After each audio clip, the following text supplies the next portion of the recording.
नमो विद्यार्थियों, हम पढ़ रहे हैं एमए फाइनल में संस्कृत विषय। और संस्कृत विषय में हम पढ़ रहे हैं विद्यार्थियों दोनों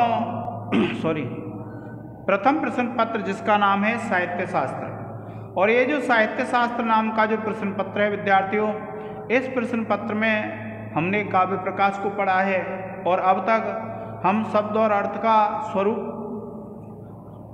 उनके भेद इस पर चल रहे थे।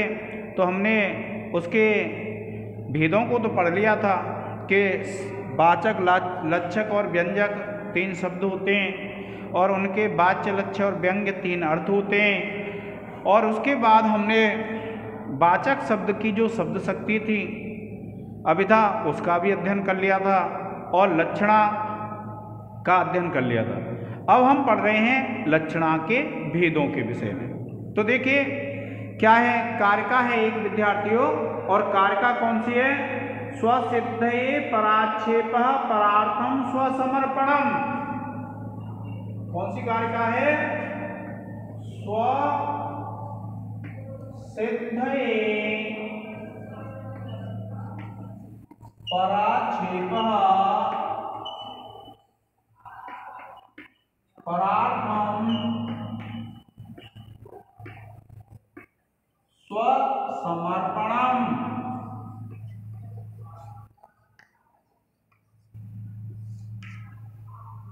स्वसिद्धये पराक्षेपः परार्थम स्वसमर्पणम।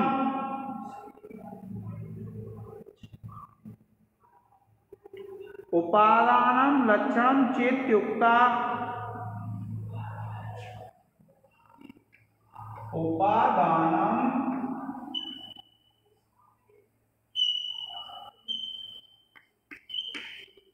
लक्षणम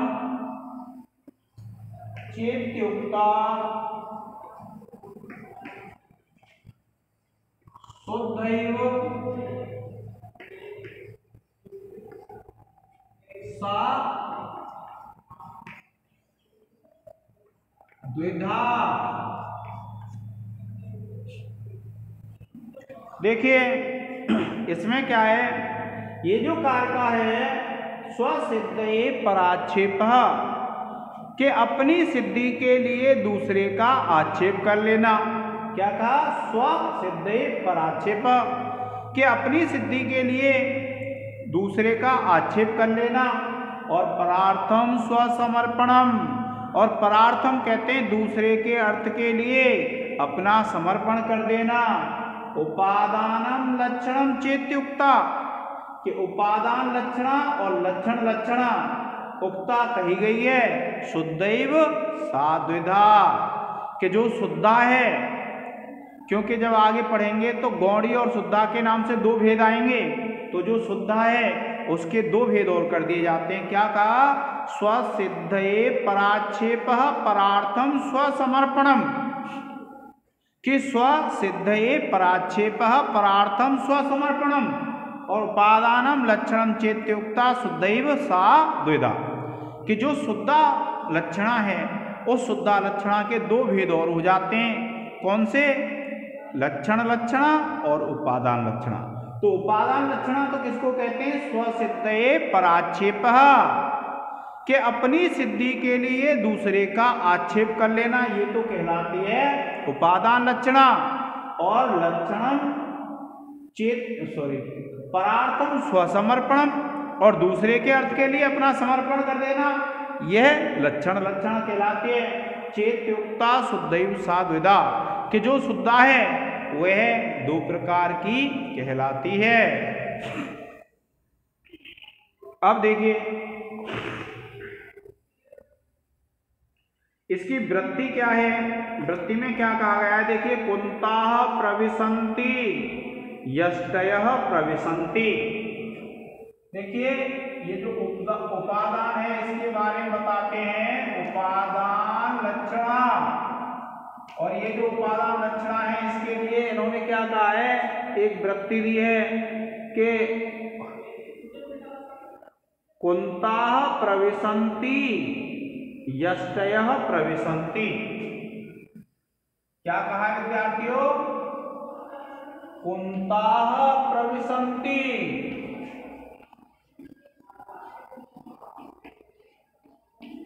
एक उदाहरण तो ये है और दूसरा ये है यष्टय प्रविशन्ति।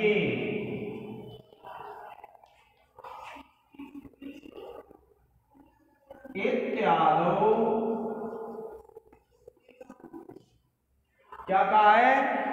इत्यादो कुंता आदिव्य आत्मनः प्रवेश सिद्ध्यर्थम। कुंता आदिव्य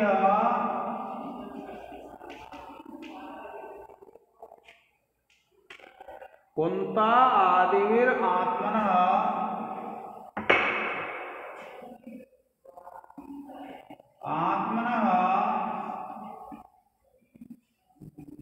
प्रवेश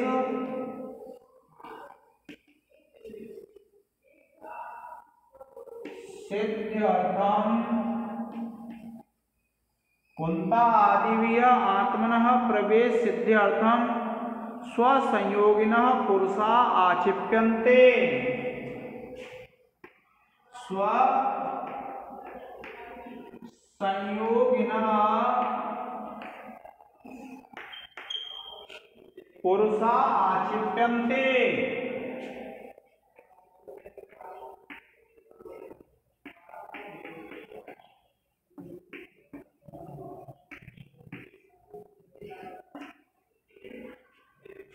तत् उपादानेन इयं लक्षणा। तत् उपादानेन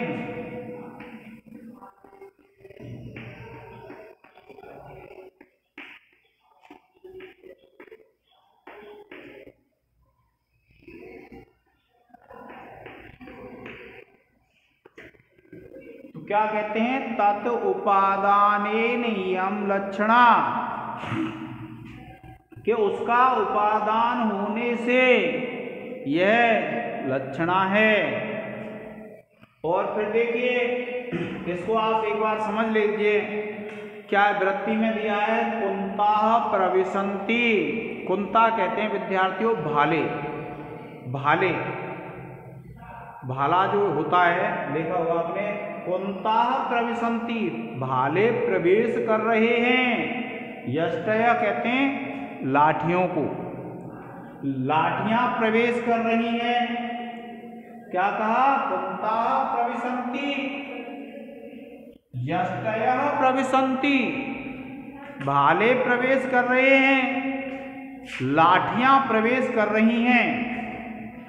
इत्यादौ, इत्यादि में ऐसे जो उदाहरण होते हैं, कुंता प्रविशन्ति यष्टय प्रविशन्ति इत्यादौ, इत्यादि में। कुंता आदिव्य, कुंता आदि के द्वारा आत्मनः प्रवेश सिद्ध्यर्थम। आत्मनः माने स्वयं की प्रवेश सिद्धि के लिए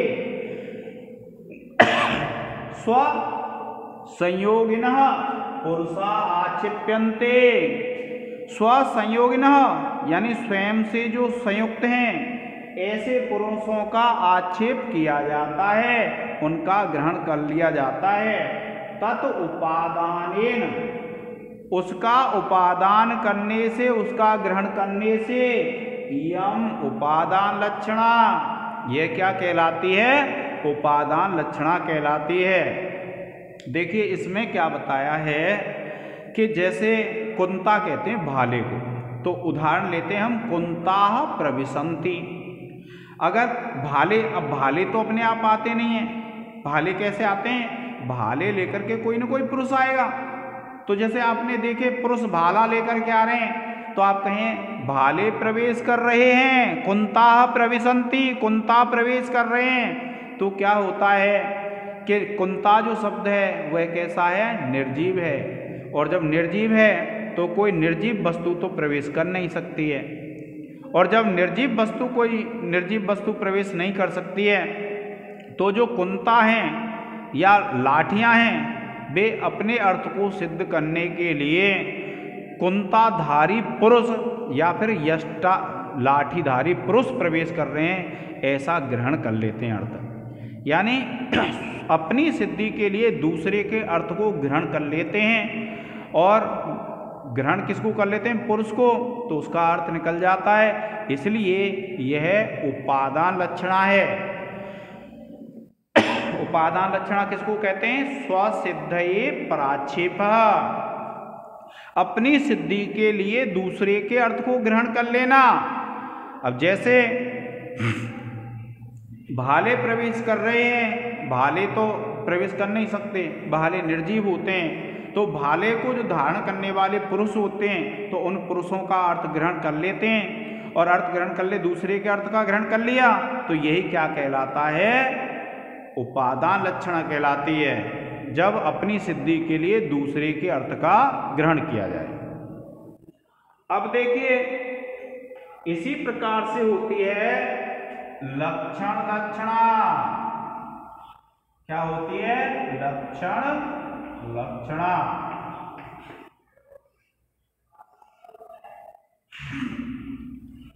अब देखिए, जो लक्षण लक्षणा होती है विद्यार्थियों, लक्षण लक्षणा क्या होती है कि लक्षण लक्षणा एक ऐसी शब्द शक्ति है जिसमें परार्थम स्वसमर्पणम, परार्थम स्वसमर्पणम, दूसरे के लिए अपने अर्थ को समर्पित कर देने वाली शक्ति क्या कहलाती है? लक्षण लक्षणा कहलाती है। उपादान, उपादान का मतलब दूसरे का आदान करना, और परार्थम स्वसमर्पणम, और दूसरे के लिए अपना समर्पण कर देना, ये क्या कहलाता है? लक्षण लक्षणा कहलाता है। अब देखिए क्या कहा है इसमें, गंगायाम घोष इत्यत्र, क्या कहा विद्यार्थियों? वृत्ति में गंगायाम घोष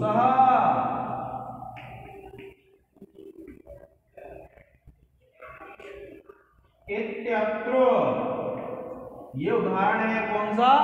गंगायाम घोषः, गंगा की बहती हुई धारा में घोषियों की बस्ती है। और इत्यत्र यहाँ पर तटस्य घोष अधिकरणत्व सिद्धये, तटस्य घोष अधिकरणत्व सिद्धये, तटस्य घोष अधिकरणस्य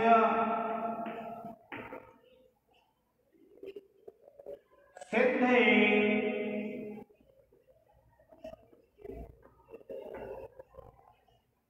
तटस्य घोष अधिकरणत्व सिद्धये, गंगा शब्द स्वार्थम अर्पयति, गंगा शब्द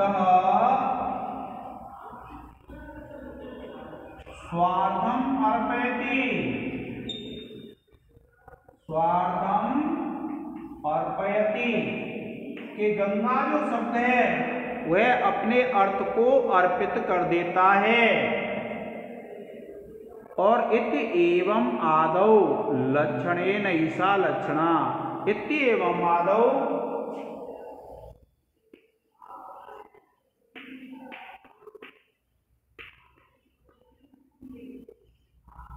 इत्येवं आदौ लक्षणेन ऐसा लक्षणा,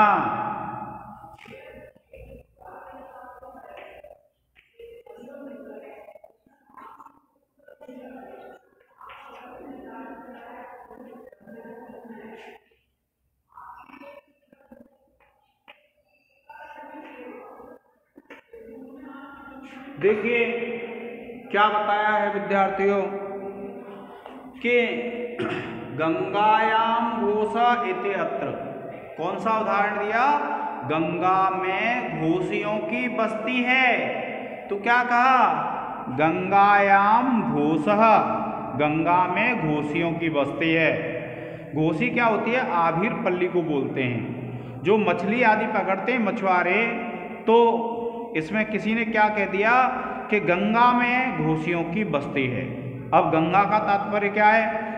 गंगा का तात्पर्य है गंगा की बहती हुई धारा। और जो गंगा की बहती हुई धारा है, तो गंगा की बहती धारा में तो घोषियों की बस्ती हो नहीं सकती।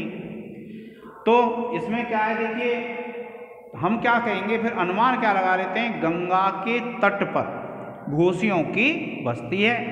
तो इसमें ये क्या है, गंगायाम घोषा इत्यत्र, कि गंगा में घोषियों की बस्ती है। इस उदाहरण में तटस्य घोष अधिकरणस्य, जो तट है वह घोष का अधिकरण है।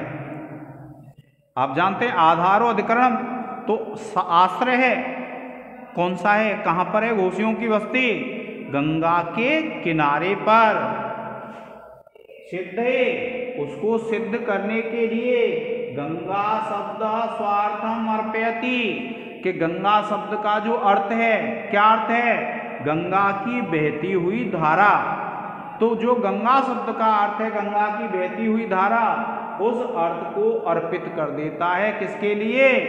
अपने किनारे के लिए। इत एवं आदौ, इस प्रकार के जो उदाहरण हैं, लक्षणेन ऐसा, लक्षणा, ये क्या है? लक्षण, लक्षणा कहलाती है। क्यों? क्योंकि क्या कहा, गंगायाम घोषा, गंगा में घोषियों की बस्ती है। घोषियों का तात्पर्य क्या होता है? जो आभीर पल्ली होती है, आभीर जो पल्ली होती है वह घोषियों की बस्ती होती है, आभीर पल्ली होती है। एक ही अर्थ में आता है विद्यार्थियों। और जब एक ही अर्थ में आता है तो क्या होता है कि गंगा में आभीर पल्ली है, गंगा में घोषियों की बस्ती है। ये जो है यह कब आता है कि जब आपको ये पता है कि गंगा की बहती हुई धारा में तो घोषियों की बस्ती हो नहीं सकती है, और गंगा की जब बहती हुई धारा में घोषियों की बस्ती नहीं हो सकती है तो कहाँ पर होगी? गंगा के किनारे पर। और जब गंगा की धारा रूप जो अर्थ है बहती हुई धारा का, वह अपने को जब अर्पित करके किसमें अर्पित कर देता है अपना अर्थ? गंगा की धारा से अर्पित कर देता है गंगा के तट में। तो इसमें क्या है? परार्थम स्वसमर्पणम, दूसरे के अर्थ के लिए अपना समर्पण कर देना। क्या कहते हैं? परार्थम स्वसमर्पणम, कि दूसरे के अर्थ के लिए अपना समर्पण कर देना। यह क्या कहलाता है? यह कहलाता है विद्यार्थियों परार्थम स्वसमर्पणम, दूसरे के लिए अपना समर्पण कर देना लक्षण, लक्षणा कहलाती है। और अपने अर्थ को सिद्ध करने के लिए दूसरे के अर्थ का ग्रहण कर लेना, यह कहलाती है उपादान लक्षणा।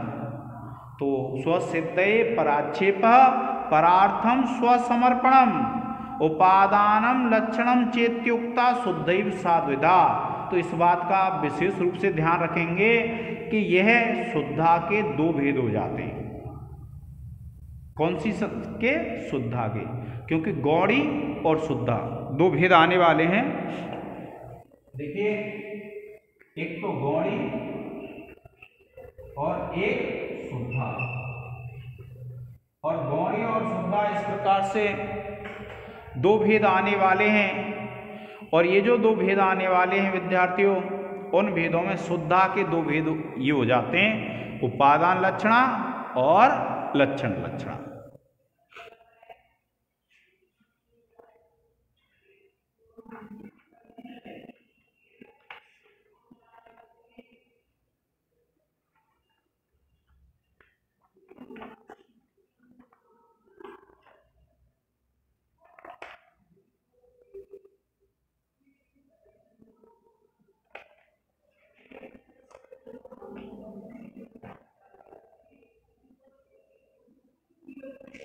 हाँ तो लिया आपके वो कम चल रही ब्रो के दम।